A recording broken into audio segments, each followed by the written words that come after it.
Hello everyone, this is Swati, your English educator from magnet brains. और हम इस video में स्टार्ट करने वाले हैं फ्रेजेस एंड क्लॉजेस की एक्सरसाइजेस फॉर क्लास 7। ठीक है, हमने क्लास 5 की भी कर ली, क्लास 6 की भी कर ली और थ्योरी हमारी पूरी कंप्लीट हो चुकी है। ठीक है, तो जितने भी स्टूडेंट्स जो हैं अभी मुझे मैसेज करें कि मैम नाउन फ्रेज क्लियर करना है या नाउन फ्रेज में जो हेडवर्ड होता है वो कैसे करना है या फ्रेजेस एंड क्लॉजेस समझ नहीं आ रहे हैं, तो प्लीज़ पहले वो थ्योरी कर लो और थ्योरी करने के बाद आओ यहाँ पे। फिर जब यहाँ तुम क्वेश्चंस करोगे ना तो एक एक चीज़ अच्छे से क्लियर हो जाएगी। एंड ट्रस्ट मी, जैसे तुम 5th से स्टार्ट करो, even if you are in 7th standard, और अगर तुम्हारा फंडा क्लियर नहीं है ना, क्लास 5 से स्टार्ट करो, बेस क्लियर करो, क्लास 6 की एक्सरसाइजेस करो, आधे आधे घंटे के वीडियोज़ होते हैं, लेकिन क्या होगा, तुम्हारा पूरा जो डाउट है वो क्लियर हो जाएगा। ठीक है, जो कि हमारा मेन मोटिव है। Okay, so let's start this exercise now. State whether the underlined groups of words are phrases or clauses. हमने बेसिक से ही स्टार्ट किया है क्लास 7 में भी। अब यहाँ पे तुम्हें इतने सारे सेंटेंसेस दिए हुए हैं, इसमें कुछ वर्ड्स हैं जो अंडरलाइंड है, तुम्हें बस इतना बताना है वो क्लॉज है या वो फ्रेज है। फ्रेज क्या होता है? जो कि एक ग्रुप ऑफ वर्ड्स होता है लेकिन वो कंप्लीट मीनिंग नहीं देता क्योंकि उसमें सब्जेक्ट और वर्ब नहीं होता। और क्लॉज क्या होता है? एक ग्रुप ऑफ वर्ड्स जिसमें सब्जेक्ट और वर्ब होता है, वो कंप्लीट मीनिंग भी देता है। लेकिन क्लॉजेस में भी फिर नाटक है, उसमें भी है ना, कुछ क्लॉज होते हैं जो बेचारे बहुत ही बदनसीब से होते हैं, जिनको लगता है कि नहीं नहीं तुम्हारे बिना तो मेरा क्या ही होगा, उन्हें हम बोलते हैं डिपेंडेंट क्लॉज, जो कि सेंटेंस के बाकी के वर्ड्स के ऊपर डिपेंड करते हैं, या हम कह सकते हैं जो जिनके अंडर में वो काम करते हैं। डिपेंडेंट है ना, सबऑर्डिनेट क्लॉज बोलते हैं हम उनको, जिनके अंडर में वो काम करते हैं वो होते हैं मेन क्लॉज या प्रिंसिपल क्लॉज, या जिनको हम कहते हैं इंडिपेंडेंट क्लॉज। अब उनसे बोलते हैं कि सर प्लीज आके खड़े हो जाओ ना, तो मैं थोड़ा फील गुड आ जाएगा मुझे, फील गुड फैक्टर आ जाएगा, कंप्लीट वाली फीलिंग आ जाएगी। तो डिपेंडेंट क्लॉज अगर है तो उसके साथ एक इंडिपेंडेंट क्लॉज को खड़े होना ही पड़ता है, तभी उसको लगता है नाउ आई फील कंप्लीट। तो हमें फ्रेजेस और क्लॉजेस पता है। Quickly we'll do this and then we'll do further exercises. It was an act of kindness, it was an act of kindness, of kindness. यहाँ ऑफ काइंडनेस में subject है, verb है, तो ये क्या हो गया? Phrase. The sun moves around the earth, around the earth, around ना एक प्रेपोजिशन है, और प्रेपोजिशन के बाद अगर कुछ आ रहा है तो वो मेजरली फ्रेज ही होता है। ठीक है, यहाँ पे भी around the earth, around the अर्थ, क्या अराउंड द अर्थ नहीं पता, क्या हो रहा है अराउंड द अर्थ वो भी नहीं पता, क्या हो गया? ये फ्रेज हो गया। अंडर द ट्री, अंडर क्या है? प्रेपोजिशन है। ठीक है, अंडर द ट्री, ये भी क्या हो गया? ये एक फ्रेज हो गया। On the table, on the table, on भी एक प्रीपोजिशन है, ये भी क्या हो गया? एक फ्रेज हो गया। Out of the window, she looked out of the window. अब out of the window, out of एक प्रीपोजिशन है, ये भी एक फ्रेज हो गया। I know a man who works in merchant navy, I know a man who works in merchant navy. Who मेरा subject है यहाँ पे। ठीक है, वर्क्स जो है वो वर्ब है, मतलब ये एक क्लॉज तो है, लेकिन क्या ये एक कंप्लीट क्लॉज है? अब यहाँ पे हमें ये नहीं बोला है कि डिपेंडेंट है या इंडिपेंडेंट है, बताओ, लेकिन ठीक है ये एक क्लॉज है। और चलो हम कल्टी में ये भी लिख देते हैं कि ये एक डिपेंडेंट क्लॉज है। ठीक है, अब हम आगे बढ़ेंगे, ये रहे हमारे आंसर्स। ठीक है, next question. He wears a chain which is made of gold, he wears a chain which is made of gold। तो देखो which is made of gold, यहाँ पे आपका एक क्लॉज है, क्यों? क्योंकि which तुम्हारा सब्जेक्ट है और is जो है वो तुम्हारा वर्ब है। which is made of gold, यहाँ पे क्योंकि सब्जेक्ट और वर्ब आ रहे हैं तो ये क्लॉज है। जल्दी से बताओ मुझे कौन सा क्लॉज है? क्या ये पूरा मीनिंग दे रहा है which is made of cloth? नहीं दे रहा है, तो ये क्या है? ये एक डिपेंडेंट क्लॉज है। ओके, पूरा मीनिंग नहीं दे रहा है ये। Okay, we cannot survive without food or water, without food or water। क्या without food or water? पता ही नहीं है, सब्जेक्ट ही नहीं है, कोई वर्ब ही नहीं है। चलो इसको लिख देते हैं अपन फ्रेज फटाक से। whom I met on the street, the man whom I met on the street was a traveler। वो जो आदमी जिससे मैं सड़क पे मिला था वो एक ट्रैवलर था। तो भाई whom I met on the street, यहाँ पे I सब्जेक्ट है, met वर्ब है, ठीक है, तो ये क्लॉज तो है, लेकिन क्या ये तुमको पूरी इंफॉर्मेशन दे रहा है? whom I met on the street बिल्कुल नहीं दे रहा, तो ये क्लॉज है और वो भी उसमें भी डिपेंडेंट क्लॉज है, ठीक है। She recognized him at once, उसने उसे 1 मिनट में पहचान लिया। At once में कोई सब्जेक्ट नहीं है, कोई वर्ब नहीं है, ये हो गया तुम्हारा phrase. I don't know what he did with that money, मुझे नहीं पता कि उसने उस पैसे के साथ क्या किया। He क्या है? सब्जेक्ट है। Did वर्ब है, सब्जेक्ट और वर्ब का कॉम्बिनेशन है। गुड जॉब, क्लॉज तो हो गया ये। What he did with that money, what से चालू हो रहा है, व्हाट से चालू होगा तो पूरा कैसे हो पाएगा, तो ये क्या है? ये क्लॉज है और क्लॉज में भी एक डिपेंडेंट क्लॉज है, ठीक है। We cannot go while it is raining, we cannot go while it is raining, अब it जो है वो सब्जेक्ट है, is raining जो है तुम्हारा वर्ब है, तो ये क्लॉज है, लेकिन चालू हो रहे हैं भाई साहब while से। अब while से कोई चालू होगा क्यों? जब तक रेन हो रही है, तो ये कंप्लीट हो ही नहीं सकता, तो ये क्लॉज तो है, लेकिन ये कौन सा क्लॉज है? डिपेंडेंट क्लॉज है, ठीक है। ये हैं हमारे आंसर्स। ओके, चलो आगे बढ़ते हैं। Decide whether the group of words in bold is a clause और अ फ्रेज, वही काम करना है। She said that she will attend the cooking session, उसने कहा था कि वो जो है कुकिंग सेशन अटेंड करेगी। अब देखो, शी सब्जेक्ट है, विल अटेंड जो है वो वर्ब है, मतलब क्लॉज तो है ये, ठीक है। That she will attend the cooking session चालू हो रहा है दैट के साथ, बस गड़बड़ हो गई ना ये, तो यहाँ पे क्योंकि ये दैट के साथ चालू हो रहा है, ये हो गया है मेरा एक डिपेंडेंट क्लॉज। फ्रेज तो है नहीं क्योंकि सब्जेक्ट और वर्ब तो है। He lived in Chennai, he lived in Chennai once upon a time, once upon a time। अब once upon a time what, एक बार में क्या हुआ था हमें नहीं पता, तो ये क्या है? ये एक फ्रेज है। Meera must work hard so that she could pass the exam with good marks, Meera को बहुत मेहनत करनी चाहिए ताकि वो एग्जाम में अच्छे मार्क्स के साथ पास हो जाए। शी सब्जेक्ट है, कुड पास वर्ब है, ठीक है, तो क्लॉज तो है, ये सब्जेक्ट वर्ब का कॉम्बिनेशन है, क्लॉज तो है, लेकिन चालू हो रहा है सो दैट से, तो ये कंप्लीट कैसे हो सकता है? तो ये क्या हो गया? डिपेंडेंट क्लॉज, ठीक है। His sister is as intelligent as she is pretty, as intelligent as she is pretty। अब यहाँ पे she सब्जेक्ट है, is जो है वो वर्ब है, तो she is pretty तो ठीक है, और आगे जो हो रहा है वो एक कंपैरिजन हो रहा है, तो ये टोटल पूरा क्या है? ये एक क्लॉज तो है, लेकिन क्या ये पूरा कंप्लीट क्लॉज हो सकता है? नहीं, ये क्या है? ये एक डिपेंडेंट क्लॉज है।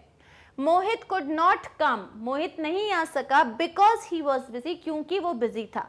अब ही सब्जेक्ट है, वॉज जो है वो वर्ब है, ठीक है, ही वॉज बिजी, लेकिन चालू हो रहा है बिकॉज के साथ, तो ये भी हो गया एक डिपेंडेंट क्लॉज, ठीक है।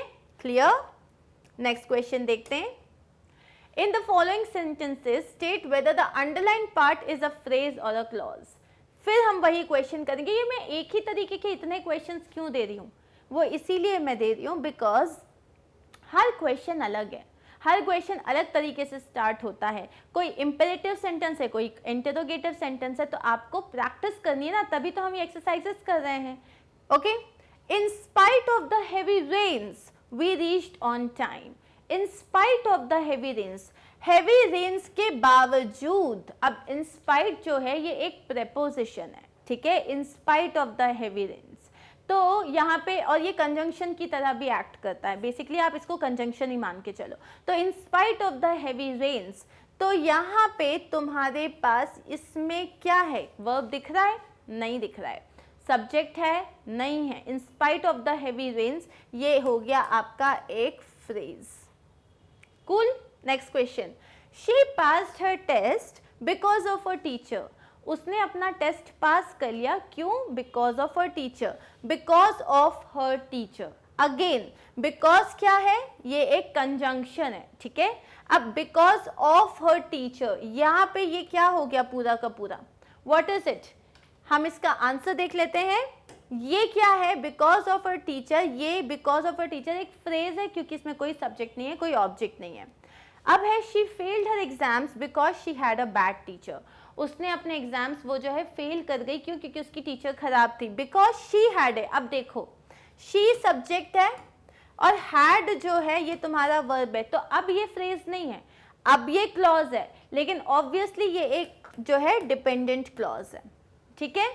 दो she performed well in the interview she did not get the job, उसने इंटरव्यू में बहुत अच्छा परफॉर्म किया लेकिन उसे जॉब नहीं मिला। शी सब्जेक्ट है, परफॉर्म करना वर्ब हो गया, सब्जेक्ट वर्ब का कॉम्बिनेशन है, क्लॉज हो गया, लेकिन क्योंकि ये दो से चालू हो रहा है ये एक डिपेंडेंट क्लॉज है, ठीक है। In spite of his good grades, in spite of his good grades, again we are like we have started with a conjunction कि उसके अच्छे ग्रेड्स के बावजूद he could not secure admission in a good college, मतलब उसके grades बहुत अच्छे आए लेकिन उसके बाद भी उसको एक अच्छे कॉलेज में एडमिशन नहीं मिला। तो यहाँ पे इन spite of his good grades, यहाँ पे ये एक फ्रेज है क्योंकि हमारे पास वर्ब नहीं है, ठीक है। So last one is a phrase, okay. ये रहे answers, you can take a screenshot if you want. Next question, in the following sentences state whether, ये फ्रेज या क्लॉज है। Driven by the storm, driven by the storm we took shelter under the bridge, मतलब storm के चलते हमने क्या किया, एक शेल्टर, एक ब्रिज के अंडर में शेल्टर ले लिया। ब्रिज के नीचे ऑफकोर्स बारिश नहीं हो रही थी तो हमने उसके नीचे जो है थोड़ी सी पनाह ले ली। तो driven by the storm, what was driven by the storm, who was driven by the storm, do we know this, we do not know this, तो ये क्या हो गया, एक फ्रेज हो गया। Having delivered the message, having delivered the message, message deliver करने के बाद ही डिपार्टेड, मैसेज डिलीवर करने के बाद वो चला गया, लेकिन किसने मैसेज डिलीवर किया नहीं मालूम, जब हमें पता ही नहीं है, हमारे पास सब्जेक्ट ही नहीं है, तो ये फ्रेज हो गया। Not knowing what to do, she stood there motionless, उसे नहीं पता था, ना नहीं पता होने के कारण कि मुझे क्या करना है, वो वहां पे मोशनलेस खड़ी हुई थी। Again not knowing what to do, इसमें तो हमारे पास सब्जेक्ट है नहीं है, जब सब्जेक्ट नहीं है तो ये भी क्या हो गया, एक फ्रेज हो गया। Now that he is married he has become more responsible, अब क्योंकि उसकी शादी हो गई है वो ज्यादा रिस्पॉन्सिबल हो गया है। अब ही मेरा सब्जेक्ट है, इज वर्ब है, तो मेरे पास सब्जेक्ट और वर्ब तो है, तो क्या हुआ, ये तो एक क्लॉज बन गया, तो हम इसमें लिख देंगे that this is a clause. Despite her protest, उसके प्रोटेस्ट करने के बावजूद they took the child away, so we are talking about a mother here कि उसने बहुत प्रोटेस्ट किया लेकिन उसके बाद भी उसका बच्चा जो है वो लोग लेके चले गए। तो डिस्पाइट हर प्रोटेस्ट सब्जेक्ट है और सब्जेक्ट ने क्या किया है, प्रोटेस्ट किया है, लेकिन इसमें यहाँ पे देखो हर प्रोटेस्ट, यहाँ पे सब्जेक्ट प्रोटेस्ट यहाँ नाउन की तरह यूज हो रहा है, यहाँ पे आपके पास वर्ब नहीं है और इसीलिए ये क्या हो गया, एक फ्रेज हो गया, ठीक है। अब यहाँ पे जितने भी आपके क्लॉजेस हैं, ठीक है, underline the clauses in the following sentences and state whether they are adjective clause, adverb clause और नाउन क्लॉज, ठीक है। तो यहाँ हम टाइप्स ऑफ क्लॉजेस डिस्कस कर रहे हैं। Maria bought some flowers which she wanted to give to her mother, मतलब मारिया बॉट सम फ्लावर्स, देखो ये एक है मारिया बॉट सम फ्लावर्स, ये एक क्लॉज है, अपने आप में कंप्लीट इंडिपेंडेंट क्लॉज है। which she wanted to give to her mother, तो यहाँ पे आपके पास जो क्लॉज है, अब आपको बताना है ये कौन सा क्लॉज है। तो हमारे पास अंडरलाइंड वाला जो है वो which she wanted to give her mother, पहला वाला तो इंडिपेंडेंट क्लॉज हो गया, उसमें तो इंडिपेंडेंट क्लॉज में तो कोई टाइप ही नहीं होता। क्लॉजेस में टाइप सिर्फ डिपेंडेंट क्लॉज में ही होता है। क्यों डिपेंडेंट क्लॉज में होता है, क्योंकि डिपेंडेंट क्लॉज क्योंकि किसी पे डिपेंड कर रहे हैं तो वो अलग अलग तरीके से एक्ट कर सकते हैं, नाउन की तरह, एडजेक्टिव की तरह या एडवर्ब के साथ। जो अपने आप में कंप्लीट है वो किसी और की तरह एक्ट क्यों करेगा, ठीक है। तो यहाँ पे which she wanted to give to her mother, यहाँ पे हम क्या कर रहे हैं, मैं क्वेश्चन में एक्सप्लेन करती हूँ।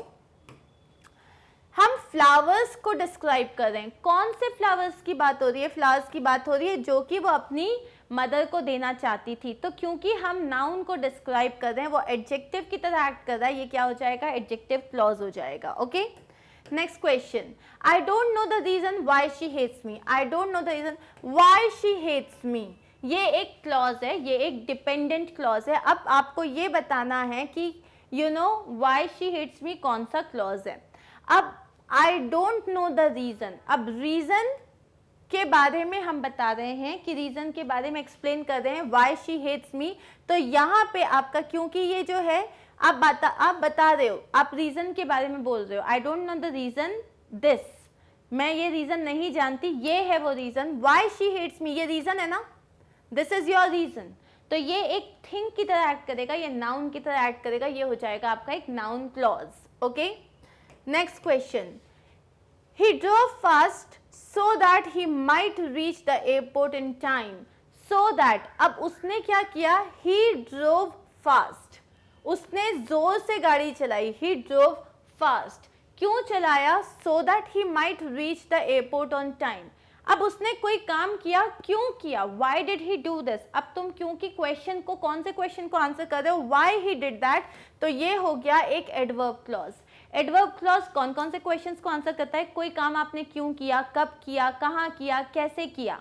तो यहाँ पे हम कौन से क्वेश्चन को आंसर कर रहे हैं, कोई काम आपने क्यों किया, why you did something, and that's why this is what, it's an adverb clause।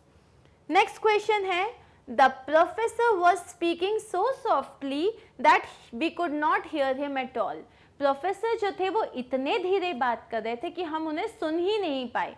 अब यहाँ पे देखो, so softly, the professor was speaking so softly that we could not hear him at all।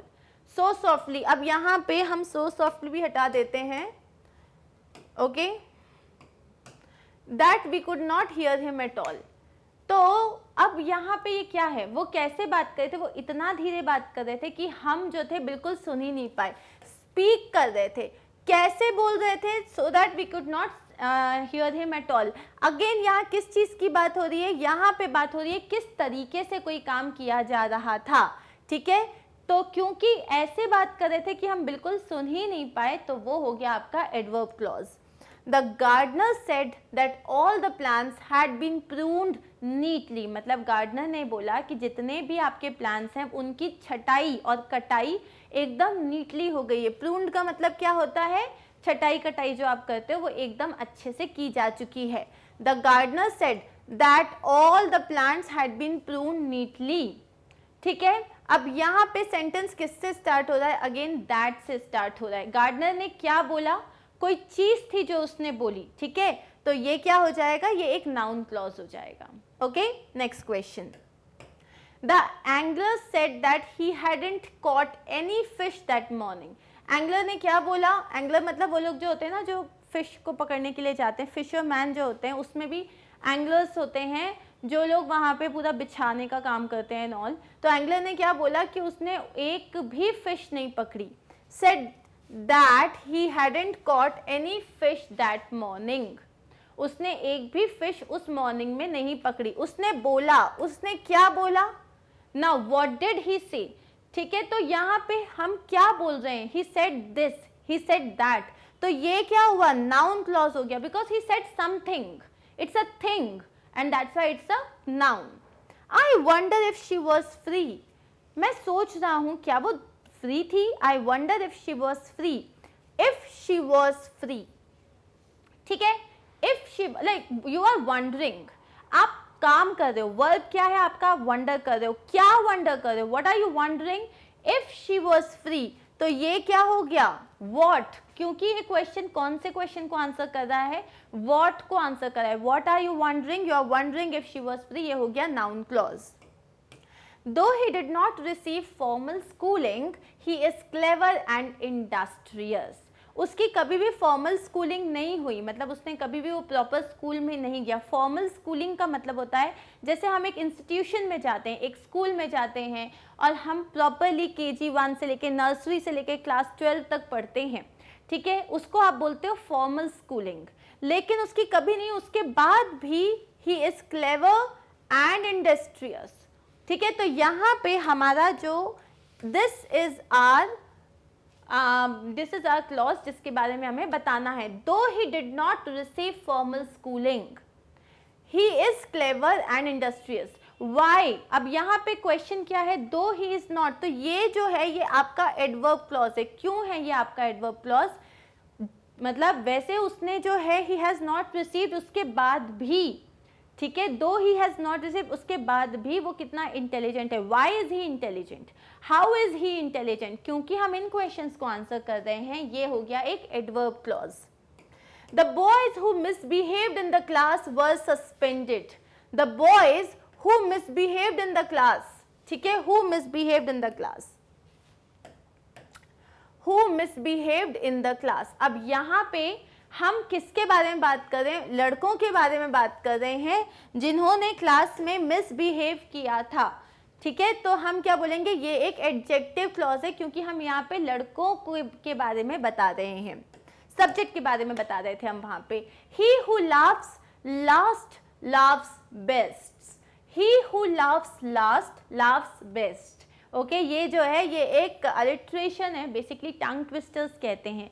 जो आखिरी में हंसता है वो सबसे ज़्यादा हंसता है, बेसिकली जिसको जोक थोड़ा लास्ट में समझ में आता है ना, वो काफ़ी ज़्यादा हंसता है। तो अब ये क्या है, ही लाफ्स बेस्ट, अगर ये हटा दो ही लाफ्स बेस्ट, तो ये तो एक अलग क्लॉज है। Who laughs last, who laughs last. अब मैं यहाँ पे ही के बारे में बता रही हूँ, मैं उस बंदे के बारे में बता रही हूँ, ही के बारे में एक्सप्लेन कर रही हूँ, वो जो कि आखिरी में हंसता है। तो ये एक एडजेक्टिव क्लॉज हो जाएगा, क्योंकि मैं एक नाउन के बारे में बता रही हूँ, ठीक है। अब हमारे पास नेक्स्ट क्वेश्चन क्या है, हमें दो सेंटेंसेस दिए रखे हुए हैं। इन सेंटेंसेस को हमें जो सबऑर्डिनेटर्स होते हैं, मतलब एक प्रॉपर जो होता है क्लॉज को, जब हम दो क्लॉज को ऐड करते हैं तो हम कंजंक्शंस यूज करते हैं जिन्हें हम सबऑर्डिनेटर्स कहते हैं, ठीक है।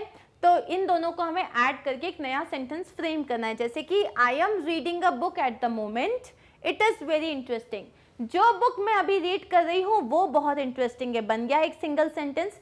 तो मैं क्या बोलूँगी, द बुक। अब क्योंकि बुक एक नॉन लिविंग थिंग है, तो मैं बोलूँगी the book which I am reading, the book which I am reading is very interesting, the book which I am reading is very interesting. समझ में आया क्या करना है, दो सेंटेंसेस को सबऑर्डिनेटर्स के साथ ज्वाइन करना है। ऑब्वियसली आपको थोड़ा सा चेंजेस करने पड़ेंगे, but this is what we are suppose to do.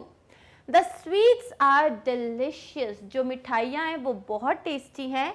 I bought them yesterday, अब वह स्वीट्स, वो मिठाइयाँ जो मैं कल लेके आया था वो बहुत टेस्टी है। तो अब यहाँ पे हम क्या बोलेंगे, the sweets that I bought yesterday are delicious, the sweets that I bought yesterday are delicious. The football match was very exciting, my friend played in it.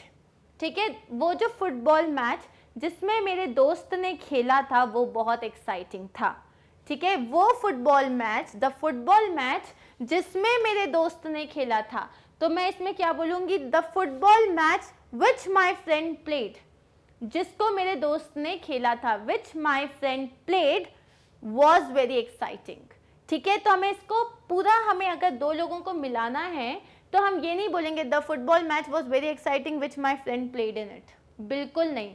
The football match which my friend played was very exciting. Next देखते हैं, the letter has not arrived yet, I posted it 3 years ago।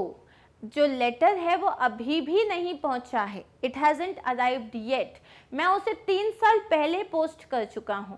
तो मैं बोलूँगी वो letter जो मैं 3 साल पहले पोस्ट कर चुका हूं वो अभी तक नहीं आया है। The letter which I posted 3 years ago hasn't arrived yet, ठीक है। क्या बोला मैंने, the letter which I posted 3 days ago, 3 days या 3 years है, यहाँ years है वहाँ days है, जो भी है, hasn't arrived yet. Okay, next question क्या है, you have met Ashok, he is my friend's brother. Okay, अब यहाँ मैं क्या बोलूँगी, you have met Ashok, तो आप बोलेंगे like you know the person whom you met is my friend's brother, Ashok whom you met is my friend's brother। तो क्या बोला मैंने इसमें, Ashok whom you have met is my friend's brother। तो मैं इसमें प्रैक्टिस करनी पड़ेगी बहुत सारे सेंटेंसेस की, तभी ये चीज़ में आपको महारत हासिल होगी, ठीक है। A laser is a new device, it makes light shine in a red beam. Laser एक नई डिवाइस है, वो क्या करता है, लाइट को एक रेड बीम में शाइन कराता है। तो A laser is a new device which makes light shine in a red beam. हम ऐसे भी बोल सकते हैं, कैसा बोल सकते हैं? Laser which is a new device makes light shine in a red beam. Next क्या है? He found the book interesting. It had been given to him by his friend. अब उसको जो वो बुक है वो बहुत इंटरेस्टिंग लगी, वो उसको उसके दोस्त ने दी थी. अब मैं यहाँ पे क्या बोल सकती हूँ? The book that was given to him by his friend, you know, और यहाँ पे मैं ये बोल सकती हूँ the book that was given to him by his friend, he found it interesting. और मैं ये भी बोल सकती हूँ he found the book interesting which was given to him by his friend. अब देखते हैं he found the book which had been given to him by his friend interesting. तो यहाँ पे इंटरेस्टिंग नहीं लिखा हुआ है, लेकिन हमें वो ऐड करना है. he found the book interesting. ठीक है, he found the book interesting which had been given to him by his friend. Okay, next देख लेते हैं. She blushed deeply. उसने बहुत मतलब वो शर्माई, blush किया. This was at my mentioning the matter. ठीक है, जब मैंने उसको वो मैटर मेंशन किया, मतलब जब मैंने उसे वो चीज़ बताई. She blushed deeply when I mentioned the matter. When I mentioned the matter. Simple, very simple. She blushed deeply when I mentioned the matter. ठीक है. John locked up Delia in a coal cellar. He knew it would be impossible for her to escape from there. अब John ने क्या किया? डेलिला को एक कोल seller में बंद कर दिया, जहाँ कोल जो होते हैं ना, जो सेल्स होते हैं जहाँ पे आप कोल निकालते हो, कोयला निकालते हो, वहाँ बंद कर दिया. उसको पता था वहाँ से भागना तो इम्पॉसिबल होगा. तो इसका हम कैसे बनाएंगे? John locked up Delia in a coal cellar from where he knew it would be impossible for her to escape. Okay, class 7 students, you might find this a bit hard. लेकिन इसके exercises जब आप करते जाओगे, class 8 में भी ऐसी based exercises है, जब आप वो करोगे तब आपके डाउट्स क्लियर हो जाएंगे. ठीक है. So that is it for this particular video. हमने काफ़ी सारी एक्सरसाइजेस की. I hope phrases and clauses पहले से बेटर हो गया होगा. ठीक है. For more exercises you can visit class 5, 6 और 8 की exercises. Thank you so much. I will see you very soon in my next video. Bye bye.